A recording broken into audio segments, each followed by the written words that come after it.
Generasi Z ini sebenarnya masih terkait dengan tokoh offline. Jadi satu sisi mereka bisa kagum pada tokoh-tokoh yang ada person-person yang ada di online, tapi sebenarnya tokoh-tokoh offline tuh masih ada. Misalnya guru ngaji, guru ngaji, orang tua, guru agama di sekolah itu masih menjadi teladan, masih dituruti nama. Panusi, persembahan Panusi Jawa Barat. Bayang untuk saya nih apa yang dipaparkan oleh Mas Beki ini luar biasa. Kalau itu juga digaungkan dalam platform-platform media terkemuka yang dipakai banyak sekali oleh remaja kaula muda Indonesia. Karena gini, kalau saya lihat searching gitu ya Mas ya, banyak platform media tuh, media-media sosial, media digital. Itu ada misalkan nih contohnya di Instagram, ada yang sangat sofistik sekali, ada dengan pengikutnya, tapi ada yang sangat radikalis. Nah di sini kan hampir tanpa filter nih. Terus kita ada di bagian mana yang ingin mencoba meluruskan gitu, bahwa di antara keduanya ini mungkin di satu sisi ada benarnya, di sisi lain juga bisa jadi ada juga benarnya, walaupun mungkin terlalu radikal. Karena pemahaman itu kan akan secara langsung diserap oleh siapa? Penggunanya, pengguna media sosial hari gini, all segmen kan gitu. Nah dalam konteks seperti sekarang ini, situasi sekarang, kiranya mungkin tadi sudah dijelaskan umat Islam memang harus dalam kondisi di mana kita tetap mengedepankan nilai kritis, tapi tanpa tidak perlu menjadi autokritik juga gitu ya. Nah, apakah pilihan menjadi contohnya tadi di beberapa platform media Instagram lah saya sebut karena saya juga termasuk aktif nih ceritanya. Ada juga yang tanda kutip misalkan namanya apa, tapi cukup radikal menyampaikan beberapa informasi. Ada yang sangat di atas radikal, ada yang sangat sofistik sekali bahwa Islam itu benar-benar ini. Nah, gimana itu kita dalam situasi dan konteks sekarang ini, karena peradaban sudah terbangun gitu. Ya. Kehadiran Madaniyah TV, Parmusi sejenis ini mesti sangat aktif. Kalau kita lihat di media, kita menemukan sejumlah media yang menganalisis apakah suatu berita itu hoax atau enggak. Ada satu berita lalu dianalisis sama dia, ini ternyata fotonya enggak benar, gitu kan ya. Ini ternyata bukan dia yang ngomong. Nah, mestinya di dunia Islam, di ormas harus ambil itu, entah MUI atau organisasi besar lembaga Islam ya, atau Parmusi deh, karena platformnya terbuka, itu mestinya punya analisis seperti hoax, tetapi bukan untuk memastikan apakah ini fotonya benar atau enggak. Tapi misalnya ini hadisnya diperlakukan secara benar atau enggak. Ini analisanya benar atau enggak. Contohnya kemarin yang lucu itu meletus balon hijau itu dianggap tidak Islami. Membenci Islam karena hijau itu Islam. Lalu di situ disebutkan yang hijaunya meletus. Cukup viral waktu itu. Lalu dia bilang bahwa ini bukti kebencian pada Islam. Harus ada yang organisasi tertentu yang meluruskan bahwa itu keliru. Argumennya bisa jadi berdasarkan pada Al-Quran, bisa jadi yang sederhana. Misalnya yang sederhana dalam teks lagu Balon Kuada 5 itu kan meletus balon hijau, ada tulisannya hatiku sangat kacau. Kalau hatinya kacau berarti yang membuat lagu ini Islami banget. Betul. Karena dia merasa sedih melihat balon hijau meletus. Jadi lagu ini bukan membenci Islam, justru menunjukkan kekhawatiran. Nah, apakah itu Nah, argumen itu kan yang nggak usah pakai hadis, nggak usah pakai Al-Quran. Apakah itu titik kritis dalam konteks rasanya belum ya Mas ya, belum masuk sampai titik kritis keberagamaan gitu. Mudah-mudahan sih belum, tapi kita harus memulai, kita harus memberikan edukasi pada. Itu mungkin lebih pada proses edukasi ya Mas. Ya, harus ada orang yang bersabar untuk menemukan isu apa yang keliru lalu dibenerin. Betul. Walaupun tadi cara ngebernerinnya nggak usah serius-serius kayak tadi, nggak usah pakai Al-Quran hadis, cukup meletus balon hijau. Logika aja ya. Oke, itu memang hijau menjadi negatif, tapi lihat hatiku sangat kacau. Berarti itu menunjukkan dia muslim banget. Oke. Gitu. Ya. Baik, menarik sekali nih ya.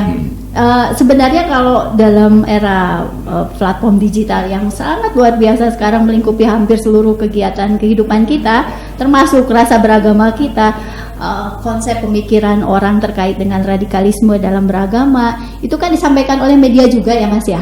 Jadi sebenarnya media cukup punya banyak peran. Kita nggak akan tahu seradikal apa kalau kita tidak mendapatkan informasi itu, benar nggak? Ya gitu, artinya memang harus ada peran yang cukup besar juga yang dilakukan tidak hanya oleh lingkungan masyarakat muslim, tapi juga mungkin termasuk para alim ulama, para ustadz gitu ya. Nah ini gimana nih peran-peran para guru, ulama, ustadz, para kiai kalau di daerah-daerah terkait dengan banyaknya atau maraknya gitu kegiatan-kegiatan keberagaman yang kemudian melahirkan berbagai atau memicu ya gitu. Gini, untuk generasi Z yang lahir tahun 2000 lebih besar mengakses online. Ya, betul. Karena itu platform YouTube, IG dan lain sebagainya harus diisi. Karena lebih besar mereka mengakses ke online. Semoga ini salah satu cara ya Mas. Salah satu cara Madania TV. Betul, kemudian tentu harus lebih menarik lagi, menarik, mudah diundang dan sebagainya. Tapi di Indonesia penelitian terakhir generasi Z ini sebenarnya masih terkait dengan tokoh offline.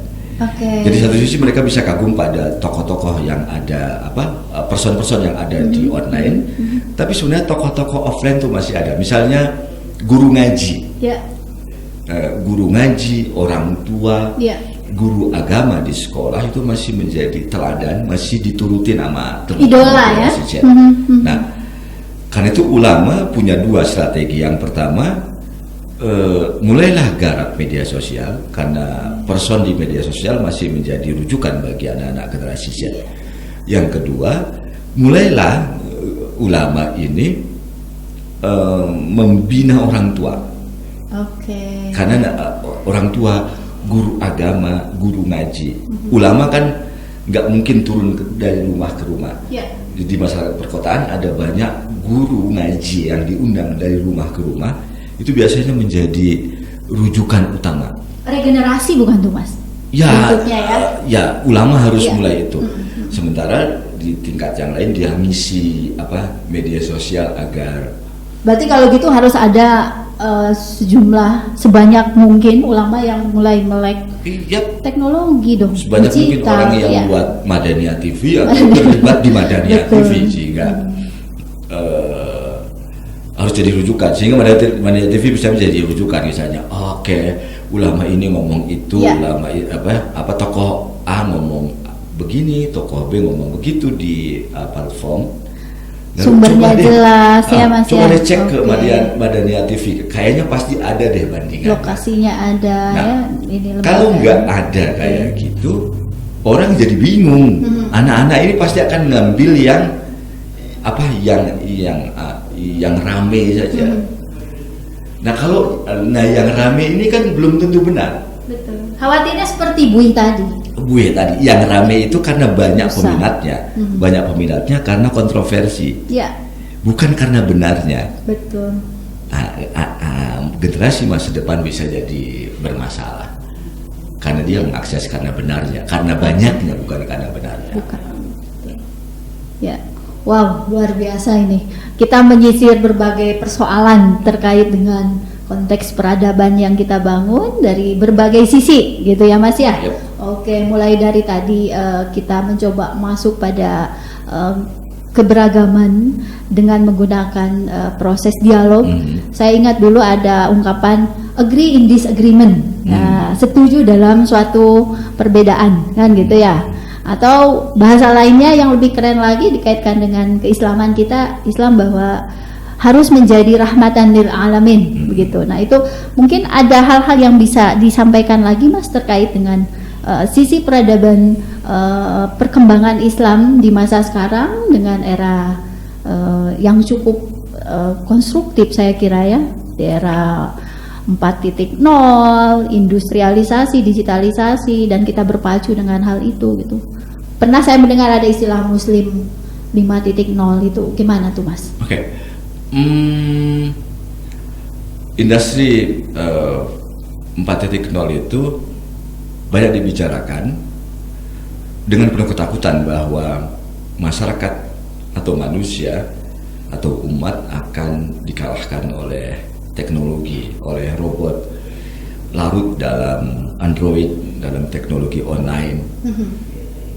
Karena itu umat harus naik menjadi 5.0. Ya, apa itu peradaban 5.0? Umat 5.0 itu adalah umat yang memiliki kemampuan, memiliki kesadaran untuk tidak kalah oleh industri, untuk tidak kalah oleh robot, untuk tetap menjadikan internet ini sebagai alat, bukan sebagai tuan. Ya. Nah, itu hanya mungkin jika kita beragama secara sadar dan kritis. Al-Quran menyatakan bahwa kita khalifah, artinya asisten Tuhan, wakil Tuhan, dan seluruh bumi ini ditundukkan, sakhkhara lakum, ditundukkan Tuhan untuk manusia. Ya. Jadi karena kita khalifah, maka Allah tundukkan seluruh apa yang di bumi ini untuk kita, untuk kita gunakan. Oke.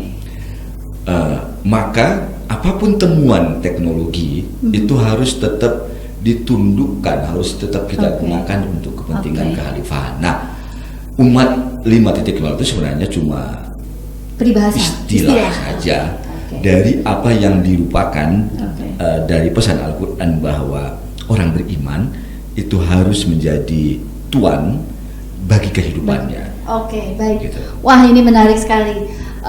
Dari semua pemaparan, mungkin karena waktunya juga kita sudah dibatasi nih ya. Oke, baik Mas Beki. Apa nih satu statement untuk penutup kita pada sesi bincang ngopi kita hari ini terkait dengan peradaban Islam di Indonesia? Satu statementnya adalah mari kita terus belajar, terbuka. Jika kita yakin bahwa Islam ini benar, tidak ada alasan untuk khawatir. Kita akan kalah, kita akan larut. Maka bacalah apapun, bertemulah dengan siapapun, sambil kita meyakini Islam ini al-haq dan tidak akan mungkin bisa kalah oleh apapun. Bukan sebaliknya, orang yang sering menyalahkan yang lain, jangan-jangan dalam hatinya dia tidak yakin bahwa apa yang dia anut itu benar dan dijamin oleh Allah. Yakinlah ini agama benar, kapanpun bertemu dengan siapapun pasti Allah akan menjamin. Baik, luar biasa. Ini closing statement yang luar biasa. Intinya bahwa peradaban Islam yang terjadi saat ini adalah peradaban Islam di mana yang mendorong kita untuk tetap menjadi orang yang memiliki semangat kerja, menunjukkan prestasi, menunjukkan performa kita. Apa yang kita lakukan itu yang akan kita pertanggungjawabkan. Sepertinya saya tidak perlu membuat kesimpulan. Kesimpulannya adalah stay tune guys semuanya, Madania TV. Mungkin kita akan ketemu lagi di segmen berikutnya. Jadi kalau ada kesimpulan hari ini, belum tentu kita ketemu lagi di Madania TV program berikutnya. Begitu ya Mas Beki ya? Oke. Terima kasih teman-teman, sahabat Madania TV. Sampai bertemu lagi. Saya Lili Sulastri, Mas Beki pamit undur diri. Mudah-mudahan apa yang sudah disampaikan membawa manfaat dan membawa kebaikan untuk semuanya. Demikian, usikum wa nafsi bitaqallah. Assalamualaikum warahmatullahi wabarakatuh. Parmusi, persembahan Parmusi Jawa Barat.